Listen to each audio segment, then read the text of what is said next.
রমজান মাসে একটা লোক মোটর সাইকেলে যেছে আর আমি গাড়িতে যেছি, তা আমার ড্রাইভারকে বলছি ওই লোকটা স্কুল মাস্টার, আর যার মোটর সাইকেলে যেছে ও আমাকে আগিয়ে আনতে এসছে জলসায়। ওর জলসাতে গিয়ে জিজ্ঞেস করছি ইফতারের সময় যে হ্যাঁ গো এই যে লোকটাকে তুমি গাড়ি করে আনলে স্কুল মাস্টার না? বলছে হ্যাঁ হাই স্কুলের মাস্টার। আমাকে বলছে আপনি কী করে বুঝলেন জি? বললাম একটা তরমুজকে 4 ফালি করে 1 ফালি কিনে নিয়ে যাচ্ছে, ওর হাতে ঝুলছিল। ওটা স্কুল মাস্টার ছাড়া কেউ পারবে না। যে মাটি কেটে খায় সেও গোটা তরমুজ নিবে ছেলে মেয়ের লেগে। পেপারে আনন্দবাজার একটা দিয়েছিল যে আমার মেয়ে কতটা পড়াশোনা করেছে, মাস্টার্স পাস, ভালো ছেলে চাই, চাকরিজীবী ব্যবসায়িক ভালো ছেলে চাই। যে শেষকালে দিয়েছে তবে যেন কোন স্কুল মাস্টার আসবেন না। সুবহানাল্লাহ। যদি স্কুল মাস্টার থাকেন ভাই মাফ চাইছি আপনাদের কাছে, ক্ষমা চাইছি, আপনারা আমাকে মাফ করে দেন। তো হার কিপটে হইও না, হার কিপটে হইও না। মা বোনেরা এবার খালি ডিমটা দেওয়ার নিয়ত করেন। যদি কারো স্বামী হার কিপটে হয়, যদি কারো স্বামী হার কিপটে হয়, ওই মেয়েটি স্বামীর মালকে চুরি করে খেতে পারে, কোনো গুনাহ হবে না। বিশ্ব নবীর কাছে এবার দলিলটা দিই। আল্লাহ রসুলের চাচার নাম হলো আবু সুফিয়ান, হার কিপটে মাল ছিল আবু সুফিয়ান। আর আবু সুফিয়ানের সঙ্গে যখন হিন্দার বিয়ে হলো, হিন্দা যদিও কলিজা চাবিয়ে ছিল, পরবর্তীকালে ঈমান এনেছিল। হিন্দা ছিল উদার মেয়ে। হিন্দা আবু সুফিয়ানকে বিয়ে করার পর খাবার দাবার ভালো পাই না। অভিযোগ করবে কাকে? বিশ্ব নবীকে এসে বলছেন, তখন হিন্দা ইমানদার। হিন্দা এসে বলছেন ইয়া রাসূলুল্লাহ, আপনার চাচা এত হার কিপটে মাল, আলু আর পাটের শাক খেতে খেতে দাঁতে খেসা পড়ে গেল, এখনো একদিনও মাছ কিনছে না, এ ব্যাপারে আপনি ফাইসালা দেন। বিশ্বনবী বললেন হার কিপটেদেরকে জালসা করেও মাল কিনানো যাবে না, তার থেকে সহজে রাস্তা, স্বামীর মাল চুরি করে ইলিশ কিনো, আপেল কিনো, আঙ্গুর কিনো, পেট ভরে খেয়ে নাও, গামছা দিয়ে মুখ মুছে দাও। আর যদি বলে 500 টাকাটা খুঁজে পেয়েছি না কেন গে, কসম করে বলে দাও আল্লাহর কসম আমি লইনি, তোমাকে পাওয়ার দাও হচ্ছে তুমি চুরি করে খাও, গুনাহ হবে না। মা বোনেরা পকেট মারেন। এবার আপেল এখন দুর্ধর্ষ কাশ্মীরে নেমেছে, চারিদিকে আপেল চলছে। তো হ্যাঁ পানি খায়, ডিম দিবে কিনা ওইটা মনে মনে হচ্ছে, তো পানি খায়। আপনাদের বিরক্ত লাগছে নাকি?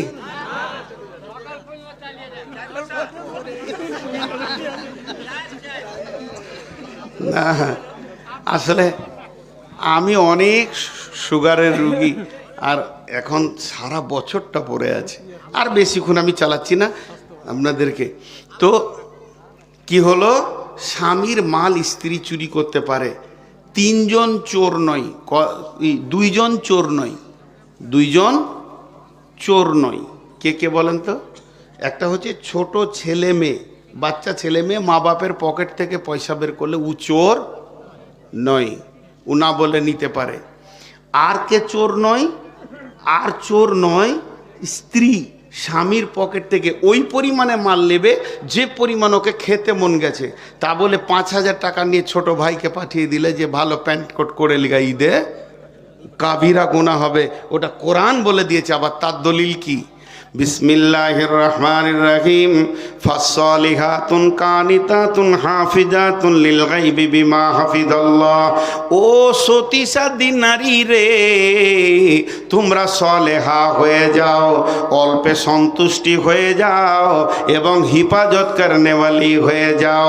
সলেহার তর্জমা করতে গিয়ে বলেছেন সল্লাত খামসাহা, সামাত সাহারাহা, আসানাত ফারজাহা, আতাত বালাহা। স্বামীর ইতাআত করনেওয়ালা হয়ে হয়ে যাও, পর্দাওয়ালি হয়ে যাও, নামাজ পড়নেওয়ালি হয়ে যাও এবং নিজের শরীরকে ঢেকে রাখনেওয়ালি হয়ে যাও। এই চারটা কাজকে সলেহার তফসিরে আনা হয়েছে। আর দ্বিতীয় নম্বর, কানে তা স্বামী যেমন ইনকাম করবে, সাদা বাটা কাপড় এনে দেবে, সাদা বাটা খাবার এনে দেবে, ওটাই আলহামদু বলে গ্রহণ করে নাও। যেমন তোমার ইনকাম, তোমার স্বামী রিক্সাওয়ালা সারাদিন ঘাম ফেলে বইকালে একটা আপেল এনেছে, ছেলে মেয়েদেরকে নিয়ে ভাগ করে খেয়ে নাও, এটাতে বখিল বলা যাবে না। আর আপনার কি না কানেতা হয়ে যাও আর হাফেজা হয়ে যাও। হাফেজা মানে তুমি তিনটে জিনিস হিফাজত করো। স্বামীর সন্তান আদি তোমার পেটে যেগুলো স্বামী পৌঁছে দিয়েছে, এটাকে ওষুধ দিয়ে নষ্ট করবে না, 1 নম্বর। 2 নম্বরে তোমার মাথা থেকে পা পর্যন্ত মহারানা দিয়ে স্বামী কিনে নিয়েছে, এটা তুমি ক্ষয় করতে পাবে না, নষ্ট করতে পাবে না।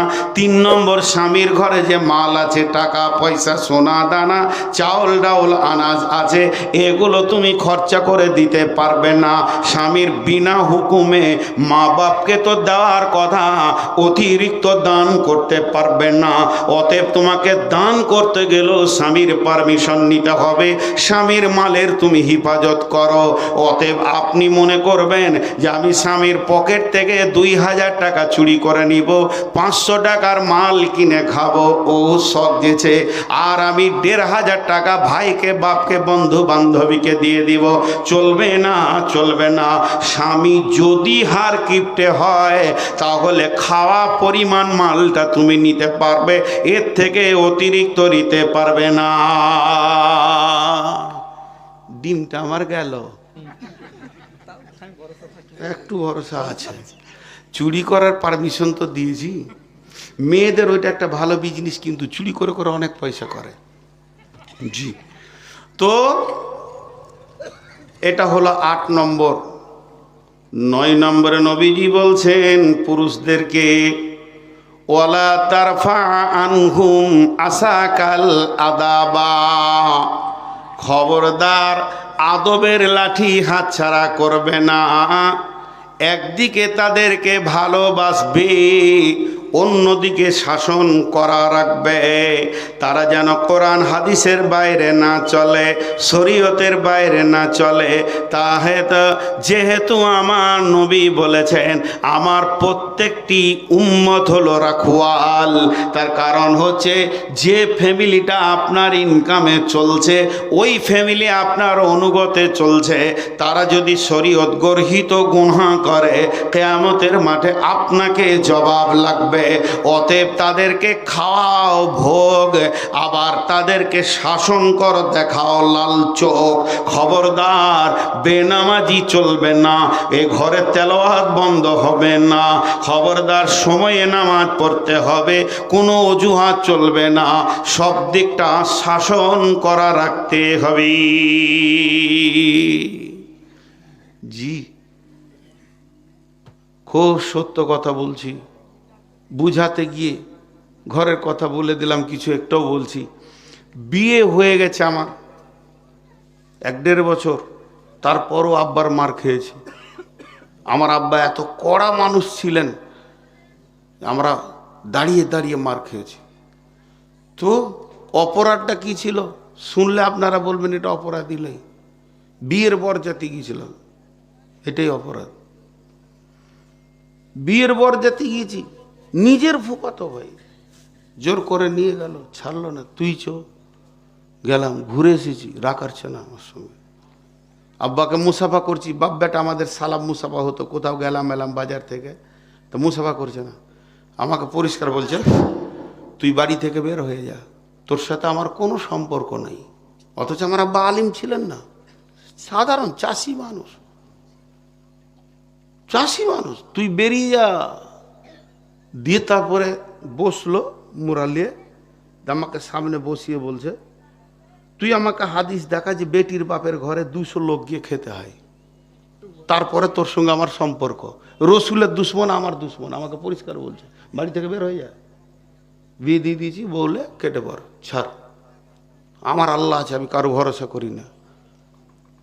তো চিন্তা করেন, তোকে ওইটা দলিল দিতে হবে যে বেটির বাড়িতে তোকে আমি পড়ালাম, তোর বেডিং মাথায় করে করে মাদ্রাসা মাদ্রাসা ঘুরলাম, আর আজকে তুই বরযাত্রী যাবি টুপি পাঞ্জাবি লাগিয়েস, কি করব? বিবিও আছে দাঁড়িয়ে দেখছে, খুব কড়া শাসন চলছে, কান ধরলাম, উঠা বসা করছি, ধরে দাঁড়িয়ে নাই, বলছে আব্বা আমি তোবা করছি, জীবনে আর বরযাত্রী যাব না। তারপরে মাফ করেছে। তো শাসন থাকতে হবে ঘরে। শরীয়তের বাইরে গেছে, আমি অনেক মাল নষ্ট করে দিয়েছি, আমার হাত থেকে অনেক টাকা পয়সা হারিয়ে গেছে, জিনিস ভেঙে গেছে, বাপ কিছু বলেনি। কিন্তু ছোট যখন ছিলাম 8 বছর 10 বছরের, রাত্রিবেলায় আব্বাকে আগে সব হিসাব দিতে হতো, জোহর কোথা পড়েছি, আসর কোথা পড়েছি, মাগরিব কোথা পড়েছি, এশা কোথা পড়েছি, ইমাম কি কি সূরা পড়েছে, আমার ডান দিকে কে ছিল, বাঁ দিকে কে ছিল, এত হিসাব দিতে হতো, তারপরে ঘর ঢুকতে পেতাম। কিন্তু কোনোদিন হিসাব লাইনি যে টাকাটা হারালো কেন, যাক্কা যা ছেড়ে চলে গেছে, নাই নসিবে। কিন্তু ইসলামের ব্যাপারে খুব কড়া ছিল। একদিন ছুটি নাই মাদ্রাসাতে, ঘর চলে এসেছি, আর আব্বা গোহালে ঝাঁট দিছে, গরুর ঘর সাফ করছে, ওই ঝাঁটা করেই 2 বাড়ি দিয়ে দিলে। তুই আজকে ছুটি নেই, তুই মাদ্রাসা থেকে এলি, মানে ওখান থেকেই ধরলাম মাদ্রাসা। আবার রহম নাই যে অত দূর থেকে এলি, পানি খা, হ্যাঁ তোকে আমি মাদ্রাসায় দিয়ে আসবো, তুই বাড়ি আসবি। আজকে আল্লাহ সেই চেয়ারটা দিয়েছে, ওই ঝাঁটাটার কি মূল্য ছিল, আজকে এই চেয়ারটাতে বসেছি। জি ভাই, তো বিধায় শাসন প্রত্যেকটা ঘরে ইসলামের উপরে থাকবে। শরীয়তের বাইরে কোনো ছেলে চলবে, ওই খাল উঠিয়ে দিব তোর, আবার আপেলও খাওয়াবো, লে রে বাবা সিজনে আপেল চলছে, 2 কেজি আপেল খাও, তুমি খাও পান করো, কিন্তু শরীয়তের বাইরে। আল্লাহ নবী ওটা বলছেন। 8 নম্বরে বলছেন, ও আনফিক আলা আয়ালিকা মিনাত তাওলিক, যেমন তোমার ইনকাম আছে ওই রকম তুমি খরচা করো। আল্লাহ আমাকে ইনকাম দিয়েছে অনেক, আমি কতবার উমরা করেছি সেটা আপনাদের বলতে আসেনি।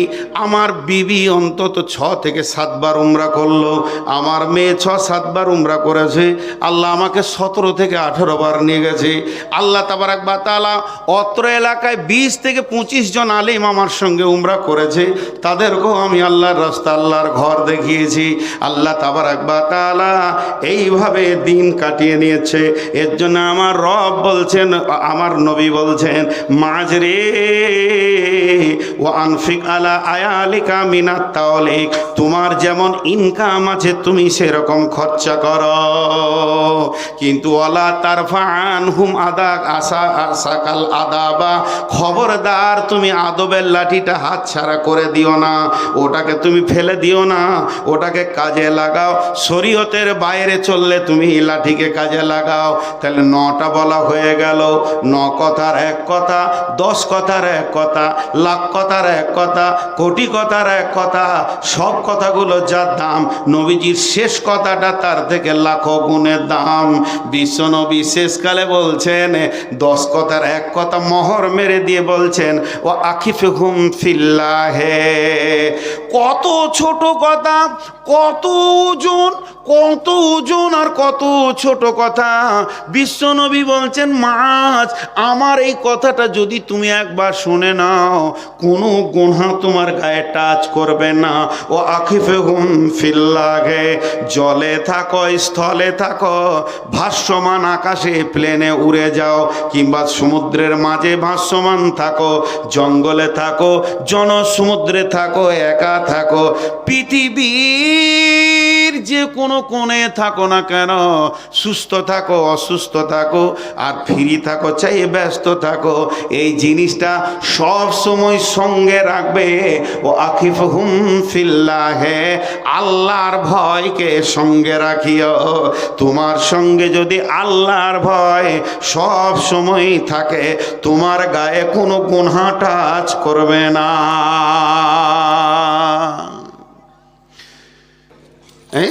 অতএব একটু করে হাঁচা দেবেন। তো রাসূলুল্লাহ সাল্লাম আমাদেরকে কটা ওসিয়ত করে গেছেন? 10টা। মাশাআল্লাহ।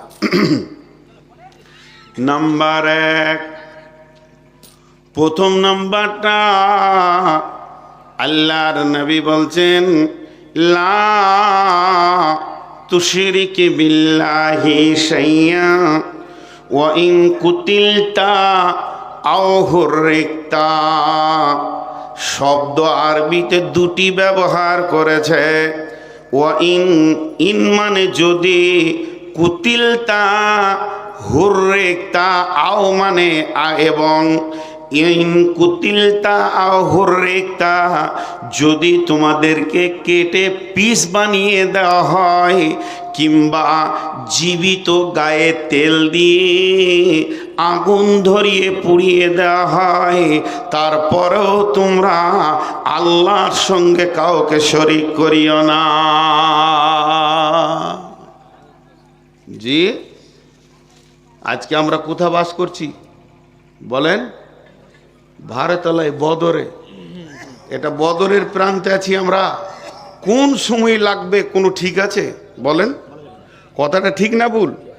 কোন সময় লাগবে কোনো ঠিক আছে? বলছে জয় শ্রীরাম বল, জোর করে ধরে। ওই সময় বলো না, তুমি ধৈর্য ধরো মত পর্যন্ত।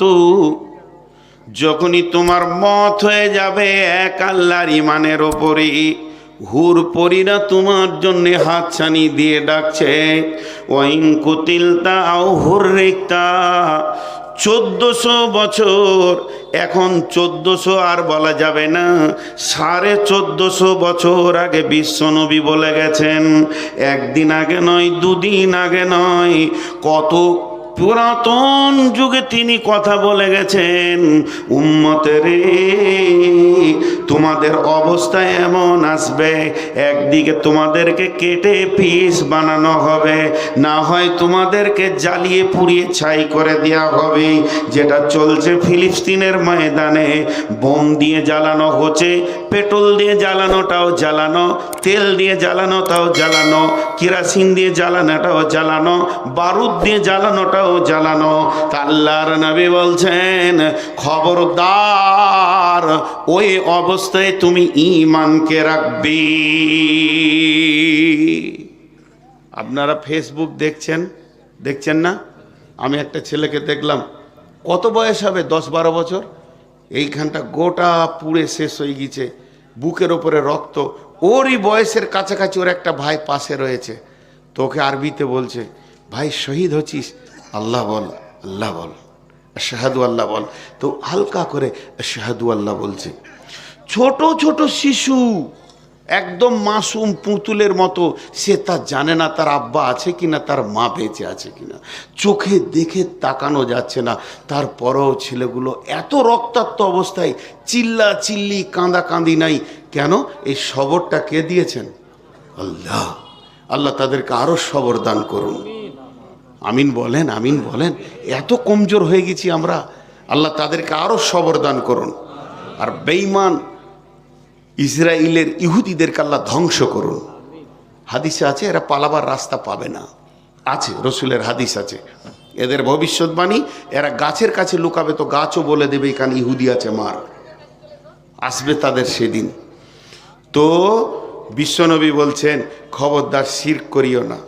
এখানে একটা প্রশ্নটা কেমন? প্রশ্নটা আমাকে এক হাজি সাহেব করেছিলেন।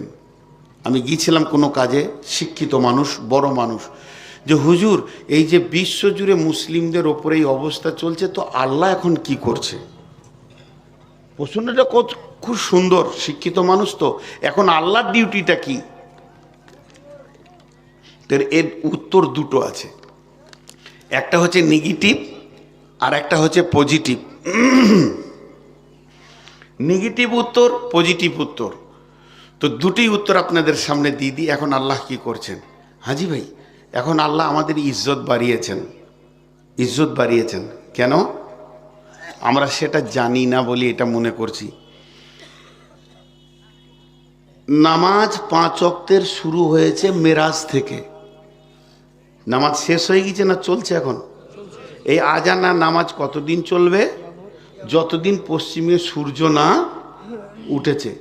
তাহলে নামাজ আছে বলি আমরা মুসল্লি হচ্ছি, পড়ছি। কোরবানি আছে বলি কোরবানি করছি। রোজা আছে বলি রোজা রাখছি। কাবা রয়েছে, হজের বিধান রয়েছে বলি হজ করছি। তাহলে কি শহীদ হওয়ার দরজাটা বন্ধ হয়ে গেছে? এটা কোথা হবেন? রেলের নিচে মাথা দিয়ে? শহীদ হবেন কোথাও? আম গাছে গলায় দড়ি দিয়ে? জিহাদ শুরু হয়েছে ইসলামের প্রথম জিহাদ কোনটা? বদর। ইসলামের প্রথম জিহাদ কোনটা? বদর। জিহাদ শেষ কবে হবে? যেদিন মুসলমানরা দাজ্জালকে মারবে, শেষ মার্ডার দাজ্জাল হবে, জিহাদ শেষ হবে। তাহলে এ আমল এখন চলছে, তাহলে আমল চলছে। হজরতে হানজালা শহীদ, হজরতে আমির হামজা শহীদ, হজরতে জাবের শহীদ, হজরতে জুবাইর শহীদ, হজরতে আমর বিন জমু শহীদ, হজরতে ওসমান গনি শহীদ, হজরতে আলী শহীদ, তাই হজরতে উমর ফারুক শহীদ। এরা আমাদের থেকে কত আপার লেভেলের আমলওয়ালা। তারপরও আমার আল্লাহ এদেরকে জান্নাতের শহীদের দরজাটা দেবে বলে জিহাদগুলোকে রেখে এদেরকে ওর মাধ্যম দিয়ে শহীদ করিয়ে নিয়েছেন। তার মানে আমার আল্লাহ কত বড় মেহেরবান, আমাদের জন্য শহীদের রাস্তা বের করে দিছে। বিজেপি আরো আসুক, আরো জুলুম করুক, আল্লাহ আমাদের প্রত্যেককে শহীদের দরজা দান করো। কে রুখবে? জিহাদ কাছে এলে বীরেরা আনন্দ করে, হিজড়েরা জানে তুকুর তুর করে কি হবে রে বাবা। বিশ্বনবীর হাদিস শুনেলেন, সহি বুখারীর হাদিস। আল্লাহর নবী বলছেন, কারো দিলে যদি শহীদের তামান্না না থাকে, কারো দিলে যদি শহীদের তামান্না না থাকে, কারো দিলে যদি শহীদের তামান্না না থাকে, তার মত হবে মুনাফিকের মত। আর কারো যদি দিলে শহীদের তামান্না থাকে, তার মত হবে শহীদের মত। অতএব ভয় করলে হবে না, ঈমানটা রাখতে হবে। আল্লাহ রসুল এখানে বলেছেন লা তুশরিক বিল্লাহ। এখানে বলেনি যে নামাজ ছেড়ে দিও না, রোজা ছেড়ে দিও না, খালি ঈমানের কথা বলেছেন। তার মানে এমন একটা দিন আসবে, এমন একটা সময় আসবে, মানুষ ঈমানের ওপরেই নির্ভর করে সে জান্নাতে যাবে। সেই মৌকাটা কিছুক্ষণের জন্য। আজকে সকালে এলাকায় জিহাদ লেগে গেল, ফোর্স নেমে গেল, মার মার কাট কাট চলছে। বিশ্বনবী বলছেন ওই অবস্থায় তুমি ঈমানের আপার লেভেলে দাঁড়িয়ে থাকো। যদি দাঁড়িয়ে থাকতে পারো, তোমার জন্য শহীদের দরজা খুলে গেছে।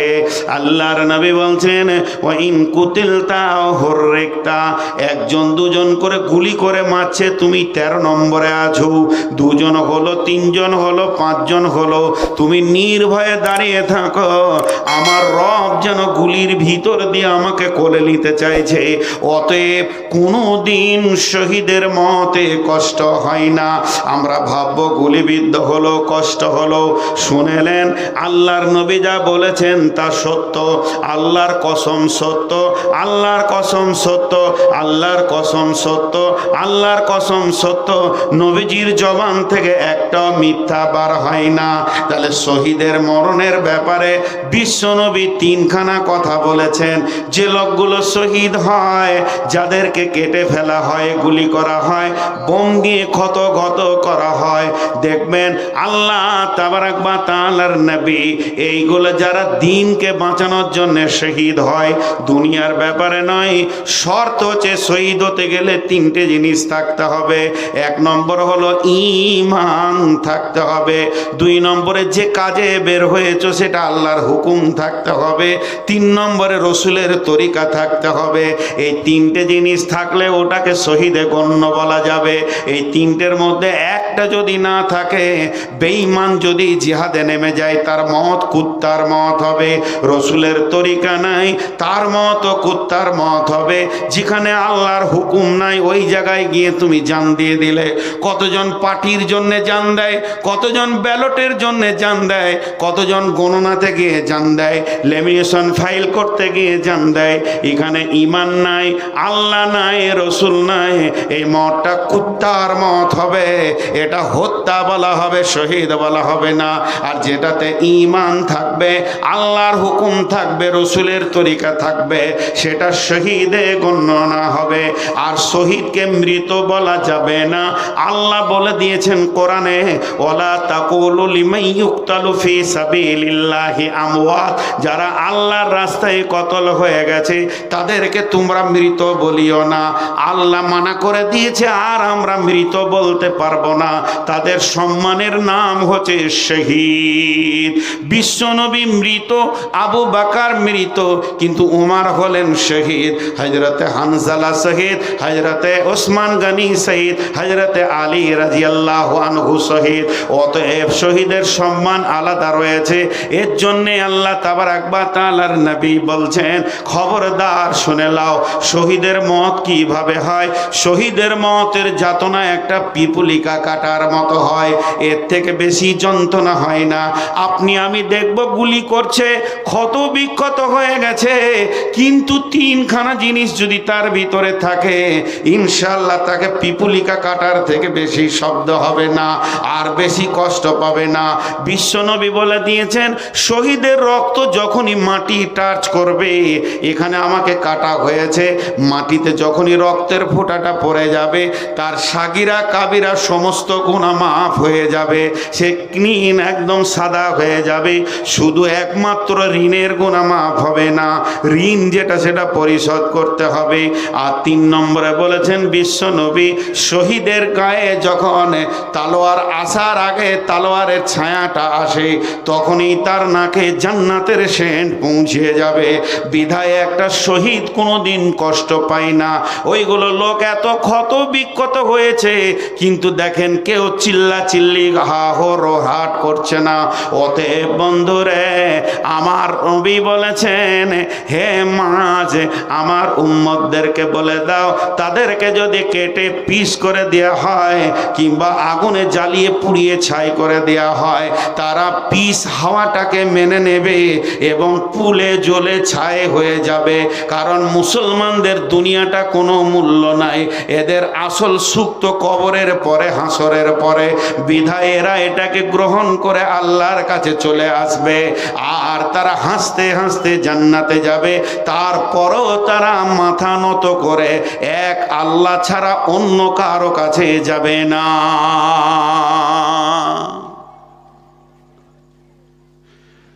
এরা মাথা নত করতে জানে না। এ জাতি একজনের কাছেই মাথা নামো করে, সেটা কে? জোরে বলেন কে? মহব্বতের সঙ্গে নামলেন। ইউটিউবে এগুলো শব্দ আসছে, কারণ সারা বিশ্ব দেখবে। সেটা হলো আল্লাহ। আল্লাহ ছাড়া আমরা কারো কাছে মাথা নামো করতে পারবো না। জান চলে যায়। তাহলে শহীদের কত মূল্য, শহীদকে কত সম্মান। হাজি, এক নাস্তিক ইমাম আবু হানিফাকে প্রশ্ন করেছে যে আল্লাহ এখন কি করছে, এখনই আল্লাহ কি করছে? তো ইমাম আবু হানিফা চালাকের সঙ্গে বলছে যে আমাকে বলতে গেলে তো চেয়ারে বসতে হবে, তো চেয়ারটা আমাকে দাও, তুমি নামতে বসো। দিয়ে চেয়ারে বসে বলছে, আমার আল্লাহ এখন বেঈমানকে নামতে বসিয়ে তার ইমানদার গোলামকে চেয়ারে বসিয়েছে, এই কাজ করছে। দিলে ওর কপালে একবারে একটা কিল ঠুকে আর কি। তো এখন আল্লাহ ভারতবর্ষে কি করছে? তো পজিটিভ উত্তরটা হাজি সাহেবকে আমি দিলাম যে এখন আল্লাহ ভারতবর্ষে মুসলমানদেরকে দুধ, ঘি, মাছ, মাংস, কাবাব, কুপ্তা, ভালো ভালো ভুনা, চাপ খাওয়াচ্ছে। কি খাওয়াচ্ছে না গরুর? আর ওদেরকে পেশাব খাওয়াচ্ছে। কি করছে? কত ভালো কাজে লেগে আছে আল্লাহ। ওদেরকে পেশাব আর গোবর খাওয়াইছে, আর আমাদেরকে মাংস খাওয়াইছে। এর থেকে আর কি করবে আল্লাহ? বিরাট ডিউটিতে লেগে আছে। ওরা মুদ খেয়ে খেয়ে মলো, আর আমরা মাংস খেয়ে খেয়ে গ্যাস হয়ে মলাম। জি ভাই, লোক উঠে পালাইছে কেন? আসতে না, ওরা বলছে যে ছাড়বে না রে, 12টা হয়ে গেছে তাও ছাড়বে না। আপনাদের বিরক্ত লাগছে নাকি? নাম্বার 2, ওয়ালা তাওয়াক্কালনা ওয়ালিদাইকা ওয়াইন আমারাকা আন তাখরুজা মিন আহলিকা ওয়া মালিকা। বিশ্বনবী বললেন, মাঝে রে, আমার 2 নম্বর ওসিয়তটা শুনে লাও। খবরদার মা বাপের ওপরে কমন করিও না। যদিও তোমার মা বাপ তোমাকে বলে আন্তাখরুজা মিন আহলিকা ওয়া মালিকা, এক্ষুনি তুমি আমার ঘর থেকে বেরিয়ে যাও, তোমার ছেলে সন্তান টাকা পয়সা যা আছে রেখে দিয়ে বাড়ি থেকে বের হয়ে চলে যাও। মাঝরে মা বাপকে কেন যাব এ কথা তুমি বলবে না, সঙ্গে সঙ্গে মুখ বন্ধ করে তুমি বের হয়ে যাবি। জি, এখন বলেন ছেলেরা মা বাপকে মানছে? এরা বলে না মানছে? অনেকে মানছে আছে, আবার অনেকে কমজোর মানে না। কেন জানেন? দোষটা কার? দোষটা কার? ছেলের না মা বাপের? আপনাদের কাছে একটা আদালতে বিচার করে দেন তো। ওই যে পাখি মেরে বেলায় ওদেরকে কি বলেন? না জি, ওই যে একটা জাত আছে, যা যাবর গলা, হ্যাঁ যাই হোক, ও ঘুরছে পাখি মারার জন্যে। তোর কাজই হচ্ছে পাখি মারবে। ও তো খুঁজতে খুঁজতে ঘুরে বেড়াচ্ছে, আর ক্লান্ত হয়ে গেছে। যে তীর ধনুকটা পাশে রেখে দিয়ে ঘুমাইছে একটা গাছের শেকড়ে মাথাটা দিয়ে। তো ঘুমাবি ঘুমা, ও হাঁ করে ঘুমাইছে, মানে ওর নাকে ঠান্ডা লেগেছে, দে মুখ দিয়ে লিসাই লিছে, হ্যাঁ ঘুমাইছে।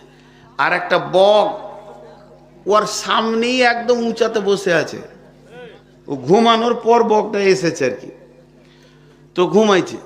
এবার বগের পরে একটা কাক এসে ওর পাশে বসলো, আর 2 বন্ধু, বগ আর কাক আবার বন্ধু দিয়ে কাকটা পুচ করে হেগে দিলে, আর মুখে পড়ে গেছে। ওই যে হাঁ করে ঘুমাইছিল, আর ছোট ছোট করে উঠেছে, উঠি দেখছে যে পাখি, আর ও হেগে দি কাক পালিয়ে গেল। বগ হলো সাদা সিধে মানুষ, শরীরও সাদা, মানুষও সাদা। তো ওকে দেখে ফের মারলো তীর, আর যেই তীর মারলো তোর বুকে লাগলো, আর বুক ফেড়ে গেল, আর তীর নিয়ে বুক নিয়ে নিচে পড়লো। এই যে মার্ডারটা হলো, দোষ কার? কাকের না বগের না ওই লোকটার? আর একটা মুখ খুলে না, কার দোষ? বগের দোষ। এবার বলবেন কেন? এগুলো গল্পগুলো দার্শনিকদের, এই জন্য এখানে অনেক প্যাঁচ থাকে। বগের এই জন্য দোষ, হাজি বগ সাদা না কালো? আর কাক কালো। তা ওই সাদা মানুষের ওর সঙ্গে দোস্তি করাটা ঠিক হয়েছে? ও তো সারা জীবন ওকে বিপদে ফেলবে। চলন খারাপ বগের, তোকে দেখে শুনে বন্ধুত্ব করতে হতো না। যে বেঈমানের সঙ্গে তুই বন্ধুত্ব করেছিস তোর জীবনে মরণ আছে। তো চলন খারাপ হলে ওর মত কাছে আসে। তো মা বাপের সারা জীবন শুনে এসছেন, মা বাপকে কষ্ট দিও না, মা বাপের এই করো, মা বাপকে দেখো, কিন্তু ছেলেদের কি মা বাপের ওপরে হক নাই? জি ভাই, আছে। 3টি হক আছে। আল্লাহর নবী বলছেন প্রত্যেকটি সন্তান সন্ততি তার মা বাপের কাছে 3টে জিনিস পাবে। যদি 3টে জিনিস মা বাপ ঠিক মতো সন্তানকে না দেয়, তাহলে মা বাপকে ব্যথা দিলে যে জাহান্নামে যাবে সন্তান, হক আদায় না করলে সন্তানের বাপ মাকে সে জাহান্নাম দেখতে হবে। আমার রব ছাড়বে না। 1 নম্বর হলো ভালো নাম রাখা। কারণ শিশু যখন ছোট থাকে তখন সে নামের ব্যাপারে কিছুই বোঝে না, তার জ্ঞান নাই। নামটা যদি ঠিক মতো না রাখতে পারে তাহলে জেনে নেন ওই মা বাপ কিয়ামতের মাঠে জবাব দিতে হবে। নাম কি রেখেছে? হ্যাঁ, ওগুলো আর আমি বলবো না, খারাপ কথা, ঝন্টু মন্টু মন্টু। আমি নাট বল্টু পর্যন্ত নাম শুনেছি। জি, ওগুলো বলতে চাইছি না। মেয়েদের রিঙ্কি ঝিঙ্কি চুমি যাই নামটা আছে এগুলো আর নেকেট করে আমি বলতে চাইছি না। ভালো নাম রাখো, ভালো নাম রাখো। আমি তো সারা জীবন জালসা করছি, আমিও কখনো কখনো কারো বায়ান শুনি না তা নয়। তা আমি একদিন একটা বায়ান শুনছিলাম, উর্দু ভাষায় বায়ান করছে। তো ও বলছে এটা হাদিস লয়, ক্লিয়ার বলে দিচ্ছে বক্তা, যেটা হাদিস লয়। আমি একটা যুক্তি দিচ্ছি, হ্যাঁ ভাই, ছেলের নাম ভালো রাখেন, ছেলের নাম রাখেন, সাহাবীদের নামে নাম রাখেন। উনি একটু হাসাবার লেগে বলছে, যে এটা বুখারীতে আছে সেটা আমি বলছি না, হাসাবার লেগে বলছে আল্লাহ কিয়ামতের মাঠে বলবে, বেলাল জান্নাতে যাও। বেলাল কোথায় যাবে? জাহান্নাম যাবে? জান্নাতে যাবে। তখন 200 বেলাল হাঁটতে লাগলো। আল্লাহ বলবে তোরা কে রে? বলে আল্লাহ আপনি তো বলেছেন বেলাল যাও। তা আমার বাপ যে আমার নাম বেলাল লিখেছিল। যা, অত দূর চলে গেলি, আর তোকে ঘুরিয়ে দি কি করো, যা চলে যা। তো ভালো নাম রাখো। বাংলাদেশে দুটো নাম এত কমন আছে, একটা লিটন, একটা রুবেল। লিটন একটা কুকুরের নাম গো, এক ইংরেজের এক কুকুরের নাম ছিল লিটন। তো মা বাপের কাছে সন্তান 1 নম্বরে হক পাবে সুন্দর নাম রাখা। 2 নম্বরে হচ্ছে সুশিক্ষা। শিক্ষা মা বাপকে খেটে ভিক্ষা করেও হোক ছেলেকে সুশিক্ষা দিতে হবে। শুধু শিক্ষা বলি নাই, যদি শুধু শিক্ষা বলতাম তাহলে ভুল হয়ে যেত। কারণ সব শিক্ষা ভালো নয়, বোম বাঁধা শিক্ষা ভালো নয়, পকেট মারা শিক্ষা ভালো নয়। শিক্ষিতরা ওষুধে ভেজাল দেয়, এর মতো ডাকাত আর পৃথিবীতে কেউ নাই। ওষুধে ভেজাল কোনো চাষি কৃষক দিতে যায় না। অতএব সুশিক্ষা মা বাপকে সন্তানকে দিতে হবে। যখনই এই দুটো কাজ মা বাপ করে দেবে, 1 নম্বরে হলো ভালো নাম, 2 নম্বরে সুশিক্ষা, 3 নম্বর জিনিসটা দিতে হবে ভালো পরিবারের একটা সুন্দর মেয়ে বউ করে এনে ছেলের কোলে দিতে হবে। মা বাপ একটা প্রশ্ন ছুড়ে দেবে এখন, ছেলেরা আজকাল আমাদের দেখা লিছে, ও তো আগেই সার্চিং করে লিছে কোথা কি আছে। করছে কেন? সুশিক্ষাটা পায়নি বলে। সুশিক্ষা যদি পেয়ে যায়, আজও ছেলে রয়েছে। আমি কয়েকদিন আগে ভাতিজি ভাগ্নির জন্যে জামাই খুঁজেছি, ভালো শিক্ষিত আপার লেভেলের ছেলে, যে কথাবার্তা সব আলোচনা হচ্ছে। বলছেন না, আমি আমার আব্বার বাইরে, মায়ের বাইরে কোথাও বিয়ে করতে পারবো না। আমার আব্বা মা যদি একটা কালো খাঁদা খেপি এনে দেয়, ওটাই আমার বউ। দায়িত্ব তাদের আছে শরীয়ত থেকে। তাহলে সে সুশিক্ষা পেয়েছে। যে ইভেন আমি নিজের কথা বলছি, আমার কাছে ডাইরেক্ট আমার শ্বশুর খবর পাঠিয়েছে। আমি বলেছি পসিবল নেই, কারণ আমার আব্বা বেঁচে আছে, মা মরে গেছে, তো কি হয়েছে? আমার আব্বা যেটা, যে আব্বা আমাকে বললো তুই দেখে আয়, এটা আমার হুকুম, দেখে আসলাম। বলছি কিরে কি করব? হ্যাঁ বলবো না, নামলাম। আমি কেন বলবো? তুমি যাও দেখে এসো, তারপরে যেটা ফয়সালা হবে। আব্বা ঘুরে এলো, বলছে আমার পছন্দ হলো। তাহলে আমার পছন্দ, আমারটা শুনতে হবে না। তো যখন সুশিক্ষা, প্রত্যেকটা পরপর স্টেজ হবে, কিন্তু মুশকিল হয়ে যাচ্ছে কেন? ছেলেরা মা বাপকে দেখছে না। আজকে বৃদ্ধাশ্রম তৈরি হয়েছে। রসুলের জামানায় বৃদ্ধাশ্রম ছিল গোটা 20 ছিল, জানেন না? মদিনাতে ছিল, বুড়া গলাকে নিজে ভরে দিত। মা বাপের খিদমত করবে না, এর জন্য বৃদ্ধাশ্রম তৈরি হয়ে গেছে, সেখানে ভরে দিচ্ছে, মা বাপ কাঁদছে। এর জন্য দোষ কার? মা বাপের। জি কেন? বিসমিল্লাহির রহমানির রহিম। قال رسول الله صلى الله عليه وسلم مروا أولادكم বিসসালাতি ওয়া হিয়া বিনত 7 সিনিন। আল্লাহর নবী বলছেন, যখন তোমার সন্তান 7 বছর বয়স হবে, তখন তুমি তাকে মসজিদে নামাজের জন্য নিয়ে যাও, হুকুম দাও। জি, এখন আপনাদেরকে একটা জিজ্ঞেস করব, একবার মুখ খুলবেন, 2-5 জন খুললেই হবে। খুব গুরুত্বপূর্ণ আলোচনা চলছে, ধৈর্য ধরে শুনেন। ইংরেজি পড়া, বাংলা পড়া, আরবি পড়া, কোরআন পড়া, নামাজ পড়া, 5টা বললাম। ইংরেজি পড়া, বিজ্ঞান পড়া, বাংলা পড়া, কোরআন পড়া, নামাজ পড়া। এই পড়াটার ভিতরে কোনটা পড়া দামি? নামাজ পড়া। কোনটা দামি? সবাই একবার মুখ খুলেন, কোনটা দামি? ওই নামাজটা কোন বয়সে পড়তে বলছে? তাহলে 6 বছর 11 মাস 29 দিন ছুটি। কে ছুটি দিয়েছে? জোরে বলেন, ছুটিটা কে দিয়েছে? আল্লাহ। ও কি করবে এই দিনগুলোতে? কি করবে ও? 7 বছর বয়স পর্যন্ত কি করবে? জি না, 7 বছর বয়স পর্যন্ত ও ভাঙবে, চুরবে, মা বাপের ঘাড়ে চাপবে, মাকে মারবে, বাপকে চুল ধরে টানবে, মায়ের ওর যত আবদার আছে উজাড় করবে মা বাপের কাছে। করবে কি করবে না? আর মা বাপ ওগুলো সহ্য করবে। জি, আমার বাচ্চা মেয়েটাকে যখন ভোরবেলায় উঠে দিতাম, ভোরে নয় সকালে, মাস্টার এসছে, প্রাইভেট মাস্টার, ওই 6 বছর 7 বছরই বয়স ধরেন, তো লাত মেরে দিতে তো বলতো মাস্টার ভালো পড়াইতে জানে না, MSc মাস্টার, আর ও পড়বে অ আ ABCD, বলছে মাস্টার ভালো পড়াইতে জানে না।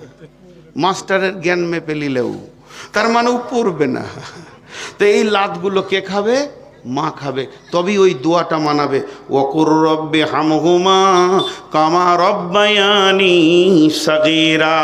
হে আমার রব, ছোটকালে আমার মা বাপ আমার কত লাত খেয়েছে, কিল খেয়েছে, তার চুল ধরে টেনেছি, দাড়ি ধরে টেনেছি, কামড়ে দিয়েছি। আমার মা বাপ আমাকে কষ্ট দেয়নি, আদর করে কোলে তুলে নিয়েছে। আমি কাঁচের গিলাস ভেঙেছি, হাঁড়ি ভেঙেছি, মায়ের ভাতে পা দিয়ে দিয়েছি, মা আমাকে একটা থাপ্পড় মারেনি। এত বদমাশি করার পরও আমার মা বাপ আমাকে যেমন গালে চুমা দিয়েছে, আমার মা বাপ যত গুনাহ করেছে করুক না কেন, তুমি আমার মা বাপের গালে চুমা দাও। এটাই তো তর্জমা দাঁড়াইছে, ওকুর রব্বে হামহুমা কামা রব্বায়ানি সাগীরা। আমাকে ছোটতে আমার মা বাপ যেমন রহম করে দেখেছে, তো আমার মা বাপ এখন মরে গেছে, যা পাপ করেছে করুক গা, তুমি আমার মা বাপকে সেরকম রহমন নজরে দেখো। ছেলের দোয়া ডাইরেক্ট মা বাপের জন্য লাগবে। কিন্তু এখন কি হচ্ছে এই যুগে, 3 বছর বয়স, সোজা করে হাঁটতে জানে না, ইংরেজি বই দিয়ে ওকে ইংলিশ মিডিয়ামে পাঠিয়ে দিয়েছে। মন চাইছে না, তারপরও কষ্ট করে গাড়ি করে নিয়ে যে খাঁচাই ভরে দিলে, থাক ওখানে। এবার ভাড়াটিয়া দিদুমুনি টাকা পয়সা পর রে, একবার থাপ্পড় মারছে, একবার গায়ে হাত বোলাচ্ছে, একবার খেলাচ্ছে, একবার বল খেলাচ্ছে। ওগুলো কে? নিজের মা বাপ না ভাড়াটিয়া? তো ছোটতে যদি ও ভাড়াটিয়ার কাছে থাকে, তাহলে বুড়িয়ে গেলে ওরাও ভাড়াটিয়ার কাছে থাকবে। দোয়া তো মিলে গেছে গো। তুই ছোটতে আমার লাত খাস নিয়ে, বুড়াতে তুই যা ভাড়াটিয়ার কাছে, আমাকে পয়সা দিয়ে তুই পাঠিয়ে দিয়েছিলি সকাল সন্ধ্যা বিরক্ত করব বলে, খাঁচা করে ইংলিশ মিডিয়ামে। 7 বছর আমার রসুল ছুটি দিয়ে দিয়েছে, আমার আল্লাহ ছুটি দিয়েছে, তোর কাছে ছুটি পাই নাই, তোর দিলে রহম ছিল না। 5 বছরে ধরে নিয়ে যে ভরে দিলি, গুটিয়ে ডাক্তার করবি। এখন ডাক্তার হয়েছি, তোর পেচ্ছাপ পায়খানা দেখবো না, তুইও ভাড়াটিয়ার কাছে যা। ঠিক চলছে, চলুক। কারণ কোথা লিক হয়েছে এটা আগে মারতে হবে, কেন এই জিনিসগুলো হচ্ছে। তাহলে মা বাপের কয়টা দায়িত্ব থাকলো? 3টে। কয়টা দায়িত্ব থাকলো? পানি খালি ফুল হয়ে গেছে কেন গো? না, আমি তো পিয়াসের জন্য খাই না, আমার সুগার 400-র ওপরে। দোয়া করেন কালকেই যেন মরে যায়। তো এই সুগার এত বেশি যে জিভটা আটকে স্লিপ করার জন্য 1 ফোঁটা 2 ফোঁটা লি। তো এ দেখেন নিলাম।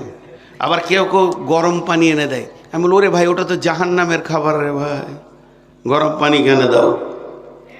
তাহলে অঙ্কগুলো দেখেন, মা বাপের কাছে সন্তান 3টে পাবে। 1 নম্বরে ভালো নাম, 2 নম্বরে সুশিক্ষা, 3 নম্বরে সুন্দরী, ভালো নেককার পরেশগার বিবি। এই 3টে জিনিস মা বাপ দিয়ে খালাস পেয়ে যাবে। তারপরে আমার নবী বলছেন, রে আমার উম্মত, যদিও তোমার মা ত্রুটি করেছে, আব্বা করেছে, এর জন্য তুমিও খারাপ হবে, তা হতে যেও না। ওয়ালা তাওয়াক্কান না ওয়ালিদাইকা, মা বাপকে ধুমকে কথা বলিও না, ঝিড়কে কথা বলিও না, উঁচু স্বরে কথা বলিও না, মলিন মিষ্টি কথা বলবে, নরম ভদ্র কথা বলবে। তাতে কি হবে? আমার আল্লাহ রাজি হয়ে যাবে। আনতা খরজামিন আহলিকা ওয়া মালিকা, যদিও তোমাকে বলে ওয়াইন আমারাকা, তুমি এক্ষুনি বাড়ি থেকে বের হয়ে যাও, তুমি সঙ্গে সঙ্গে বের হয়ে যাবে। কেন যাব এ কথা মা বাপকে বলবে না। জি, মা বাপকে কেন যাবো এ কথা বলবে না? আমরা জানি না মা বাপ আজীব জিনিস। কিন্তু পৃথিবীতে মহিলা নামে একটা প্রাণী আল্লাহ পাঠিয়েছে। পৃথিবীর সব থেকে খতরনাক জিনিস কি? মেয়ে। তার থেকে খতরনাক কি? তাকে ছাড়া চলে না। না জি, তাকে ছাড়া চলে না। তো মেয়ে ছেলে এমন জিনিস, তো সেই মেয়ের আশকতায় পড়ে মা বাপকে কষ্ট দিও না। আবার মা বাপের বেশি অনুগত হতে গিয়ে বিবিকে খালি পিটে যেও না, সেটাও মানা আছে। তাহলে কি করতে হবে? মা বাপকেও শান্তিতে রাখতে হবে, বিবিকেও শান্তিতে রাখতে হবে। পৃথিবীতে মেয়েরা মেয়েদেরকে কষ্ট দেয়, পুরুষেরা মেয়েদেরকে কষ্ট দেয় না। একটা বউকে জ্বালায় কে? তার নন্দে শাশুড়িতে জ্বালায়, শ্বশুর দেওয়ার জ্বালাইতে যায় না, মাথা দিতে যায় না। সব সময় পিছে লেগে আছে খিটখিট করে। তোর বাপ দিয়েছিল, বাস। বড় বহুটা দেখতো, 2টা খাটলি এসছে, হ্যাঁ, বড় বহুটাকে ঘন ঘন শাশুড়ি ডাকবাকে রাখবে না। এই যে নানা ধরনের ওদের জ্বালানোর কৌশল আছে। কিন্তু তুমি তোমার স্ত্রীকে কোলে ভোলে রাখো, মহব্বত করো, ভালোবাসা দাও। পৃথিবীতে প্রথম স্ত্রী এসেছে, তারপরে মা এসেছে। অতএব মা স্ত্রী এসেছে, হাওয়া এসেছে, আদমের স্ত্রী, তারপরে মা বাবা এসেছে। ভালোবাসা দাও। তো এই জায়গাগুলো তোমাকে কন্ট্রোল করতে হবে। তো একটুকু নাটকও করতে হবে, না করলে হবে না। বাজার থেকে বাড়ি এসছেন, মা কাঁদছে, বিবিও কাঁদছে। এবার কি করবেন? একদিকে বউ, একদিকে মা। তো আপনি তো পুরুষ, এটা ভুলে গেছেন নাকি? নাটক আপনার কাছে নাই? আছে। সিরিয়াল দেখেন নাই? আছে। কিন্তু এগুলো ভুলে গেছি। একটা ঘরে সাপ ঢুকে গেছে, বড় সাপ। তখন স্বামী স্ত্রীতে আছে, তো আর স্বামীটা বলছে ওর বিবিকে, একটা বেটা ছেলে ডাকতো, বেটা ছেলে ডাকতো, মারতে হবে। তো আর স্বামীটা, ওর স্ত্রীটা বলছে, তুমিই তো বেটা ছেলে। ও আমি ভুলে গেছি, লাঠি লাই তো। সাপ দেখে ওই যে বেটা ছেলে ওটা ভুলে গেছে। শালা বউ দেখেছে, তা ওই যে বেটা ছেলে ওটা ভুলে গেছে। হ্যাঁ, যখন ওর বিবিটা বলছে, তুমি যে বেটা ছেলে গো, বলছে ও লাঠি লিয়াই, তাহলে আমি মারবো। আহ, কি দুঃখর কথা কোথা রাখি। তো বিবি কাঁদছে আর মাও কাঁদছে। বিবি কাঁদছে, মা কাঁদছে। চট করে বিবি ঘাড়ে ধরেলেন, হাতে ধরেলেন। ওর গায়ে হাত দিতে তো আপনার কোনো অসুবিধা নাই। আর দাঁতটাকে খিটিমিটি করে বল, তোকে দেখছি দা, তোর খুব বাড়াবাড়ি চলছে, মাকে কষ্ট দাও। এই বলে তাকে ধাক্কা মেরে নিয়ে ঘরের ভিতরে ভরেন। আর একটা বড় লাঠি নেন, 2 গজ 1 গজের লাঠি, মোটা। আর দরজাটা লাগিয়ে দিয়ে দুমদাম করে 10টা লাঠি মারেন। এত জোর শব্দ হবে, মায়ের দিল ঠান্ডা হয়ে যাবে যে আজ বুঝেছে ও বেটাটা কার, তোর পেটে না আমার পেটে, তোর মায়ের পেটে না আমার পেটে। এ তো দিল খোশ হয়ে যাবে। কিন্তু লাঠিগুলো পড়ছে বালিশে, বাইরে থেকে বুঝছে না। লাঠি যখন বালিশে পড়ছে, ইয়ার কলজে ঠান্ডা হয়ে গেল। বিবি তখন ভিতরে হাসছে, বলছে, খেপি তোকে মারতে পারি রে, 4-5টা খালি চুমাই খেলে ওকে, 10 লাঠিতে চুমা খেয়েছে ওকে। বিবি দেখছে এমন স্বামী জীবনে কারো হবে না। তোকে বলছে, দেখ যতদিন বেঁচে আছে বুড়ি মানুষ, কষ্ট দিস না গে, একটু মুখটা ভারী করে করে বার হতো। হ্যাঁ, কাপড় চোপড় নিয়ে তো বহুটা চোখে কাপড় লে বার হচ্ছে, তখন খুশি কত। বলে, বেটা পানি খাবি রে? শুধাইছে, হাটে থেকে এলি তো পানি খা। দেখছে বহুটা পানি হয়তো দিবে না, এখন মাঠটার খেয়েছে। তো পাগলারা বুঝে না, হ্যাঁ, একটু কৌশল। আল্লাহর নবী বলে দিয়েছেন, খবরদার না, মা বাপকে কষ্ট দিও না। নাম্বার 3, বিশ্বনবী বলছেন, ওলা তাতরুকান্না সলাতা মাকতুবাতান মুতাআম্মিদান ফাইন্না মান তারাকা সলাতা মাকতুবাতান মুতাআম্মিদান ফাকাদ বারিয়াত মিনহু জিম্মাতুল্লাহ। আল্লাহর নবী বলছেন, রে মাঝ, ইচ্ছা করে এক ওয়াক্ত জ্ঞান বশত ফরজ নামাজ ছেড়ে দিও না। যে ব্যক্তি ইচ্ছা করে জ্ঞান বশত এক ওয়াক্ত ফরজ নামাজ ছেড়ে দেয়, আল্লাহ বান্দা আল্লাহ সম্পর্ক কেটে যায়। এই যে লাইটের আর প্যান্ডেলের দায়িত্ব যে নিয়েছে, সব বাল্ব টেঙে দিয়েছে, মাইক টেঙে দিয়েছে, এবারে মেন তার থেকে যেখানে কারেন্ট থেকেও নামিয়েছে ওইখানে খালি 1 ইঞ্চি ফাঁক রেখেছে ইচ্ছা করে। হাজি চলবে? বলে না চলবে। তোকে একজন বলছে এখানটা ফাঁক যে রে, বলছে আমি রেখেছি যে। বলছে তুই তো বৈজ্ঞানিক হবি রে, তোকে খুঁজছে সরকার, গবেষণাগারে পাঠাবে। ইচ্ছা করে যদি সামান্য ফাঁক রাখা যায়, যেমন ওই লাইটের বাল্বের সঙ্গে কারেন্টের সম্পর্ক কেটে যাবে, তেমনি ইচ্ছা করে 1 ওয়াক্ত 2 ওয়াক্ত নয়, 1 ওয়াক্ত ফরজ নামাজকে যদি কেউ ছেড়ে দেয় তো আল্লাহ বান্দা আল্লাহ সম্পর্ক শেষ। এখন যদি কাউন্টিং করতে লাগি যে 5 ওয়াক্তের নামাজি কতগুলো আছে, জি কাউকে জিজ্ঞেস করছি ভাই নামাজ পড়েন, হুজুর কখনো কখনো ছাড়া যায়। বলে ছুটি কি করে লাভ, আমাকে দেখিয়ে দাও তো দরখাস্ত, আমিও 2 মাসে ছুটি নিব একটু। নামাজে ছুটি আছে? নামাজ যদি কোনো কারণবশত, মেয়েদের মেন্সে মাপ আছে, এটা মানে নাপাক এই জন্যে মাপ, তো বাকি কোনো কারণবশত নামাজ যদি মাপ থাকতো, কোনো কারণবশত নামাজ যদি মাপ থাকতো, কোনো কারণবশত নামাজ যদি মাপ থাকতো, তো প্রথম নামাজ মাপ হইতো কার? হজরতে ইমাম হোসেনের কারবালার ময়দানে। কি কঠিন দিন গেছে, সেই দিনে নামাজ পড়তে হয়েছে। ওহুদে নামাজ পড়েছে সাহাবীরা, বদরে নামাজ পড়েছে। জি ভাই, জিহাদেও নামাজ মাপ নাই। আর আজকে আমাদের মাফ করবেন, দিনাজপুরে গ্রামের নাম জিজ্ঞেস করবেন না, বক্তাদের এগুলো খুব মনে থাকে। একটা জালসাই গেলাম, আমি আর মানোয়ার বক্তা দুজনেই আছি। 10টা 10:30টায় ঢুকেছি, তোরা নাস্তা দিলে যে শুয়ে গেলাম।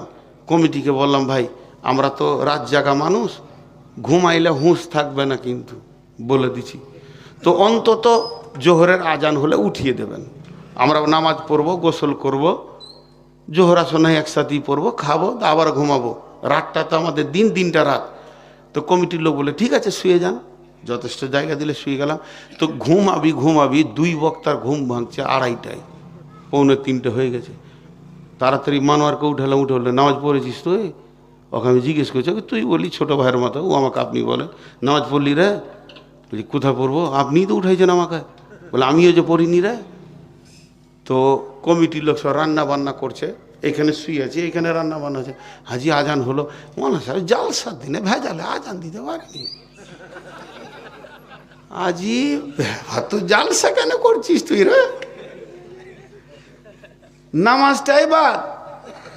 হ্যাঁ, আগেকার যুগে শুনেছি ছোট ছোট ছেলেদের বিয়ে পড়িয়ে দিত। আপনাদের দেশে কম থাকলেও ঝাড়খণ্ডে পাকুড় এলাকায় ছিল এইটুকুটুকু ছেলে, বিয়ে পড়ানো থাকতো। মা বাপ বলে দিয়েছে ওর সাথে ওর বিয়ে হবে, বিয়ে পড়ানো আছে।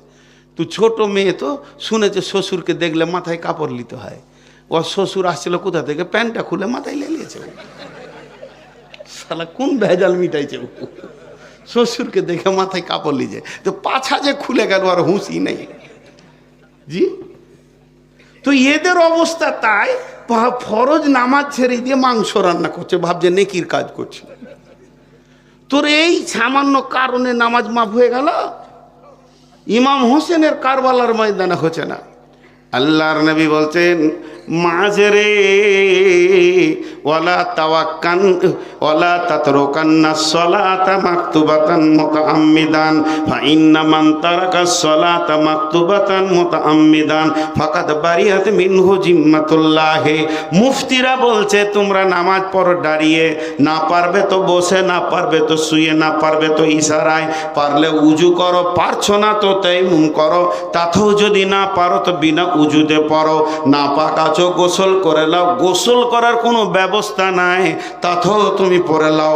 প্লেনে উড়ে তুমি মক্কা গেলে, মক্কা থেকে যখন তুমি ফিরছো ফজরের টাইম হয়ে গেছে, তুমি আছো 60,000 ফুট ওপরে, প্লেন চলছে, পূর্ব মুখে চলছে, সিটের ক্যাপাসিটি নাই, তুমি পূর্ব মুখেই পড়ে নাও, তারপরও ফরজ নামাজ তোমার মাপ হবে না। দুবাইয়ে যখন প্লেনে উঠলাম তখন ফজর হতে 1.5 ঘন্টা বাকি, উজু টুজু করব, করে উঠলাম, আর আল্লাহকে বলছি আল্লাহ উজু যেন না ভাঙে, ঘুমিয়ে যেন না যায়, আর আরও কিছু শর্তে উজু যেগুলো ভাঙে যেন উজু না ভাঙে। যাক, উজু ভাঙলো না, ঠিক টাইম হয়ে আসলো, এবার তো মুখে নামাজ পড়তে হবে, মনটা কেমন কেমন করছে। উঠলাম, উঠে একবারে প্লেনের পাছাতে চলে গেলাম, গিয়ে দেখছি ওইখানে ওরা সব রান্নার জিনিসগুলো রেখেছে, ওইখানেই নামাজ ধরে নিলাম, সেবিকা দুটোকে সরে গেল আমার নামাজ পড়া দেখে। প্লেনে আজান দিয়ে নামাজ পড়েছি হজে, আমরা ফুল প্লেন জামাত করে নামাজ পড়েছি হজে, সব সিটে সিটে জামাত। আল্লাহ আমাকে দিয়ে আজান দেওয়ালো, জি আমার চাচা বলছে ওঠ আজান দে, এসার টাইম হয়ে গেছে, তখন 67,000 ফুট ওপরে আছি, আজান দিয়ে দিলাম, গোটা প্লেন শুনতে পেয়েছে যে আজান হয়েছে, জামাত হবে জি, সব উজু করে লাও, তায়াম্মুম করে লাও, উজু না আছে তো সব রেডি হয়ে গেল, সামনে আমাকে তুই ইমামতি কর। তো নামাজ মাপ নাই জি, বিশ্ব নবী নবী হয়েও নামাজের মাপ পায়নি, আপনি আমি কি পাবো? সকলে একবার যদি হাতটা তুলেন তো আজকে জালসাটা কামিয়াব হয়ে যাবে। যতগুলি লোক বসে আছেন, টাকা কালেকশন যা হয়েছে হয়েছে, আমি দুটো মুসল্লি কালেকশন করব, বলেন আর জ্ঞানবশত নামাজ ছাড়বো না। সকলে হাত তুলেন, হাত তুলেন, আল্লাহর রাস্তে বলছি, বলেন আর জ্ঞানবশত নামাজ ছাড়বো না। নিজের মুখে বলেন, আল্লাহ খুশি হবে, আর জ্ঞানবশত নামাজ ছাড়বো না। হাত নামান, মাশাআল্লাহ। আমি একটা দোয়া দিচ্ছি, জোরে আমিন বলবেন। এই আল্লাহ, যতগুলি লোক হাত তুলেছিল এরা পূর্বে যত নামাজ পড়েনি, তুমি আল্লাহ মাফ করে দাও, আর নামাজ ছাড়িয়েন না। এত কত পয়েন্ট। নামাজ কি জানেন? আল্লাহ বান্দা বান্দা আল্লাহ কথা হয়, নামাজে কথা হয় গো, গল্প হয় আল্লাহর সঙ্গে বান্দার।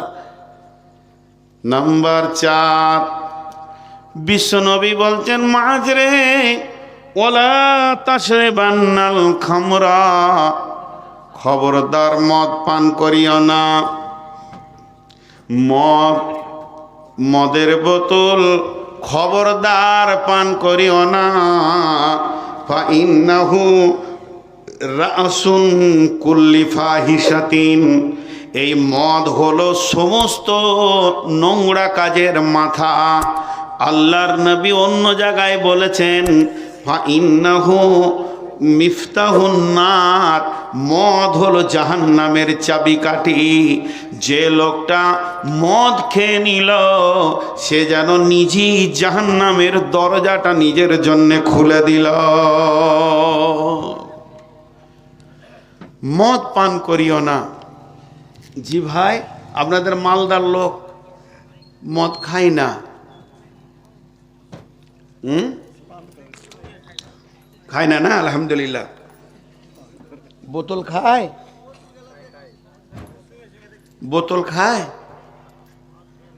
জি।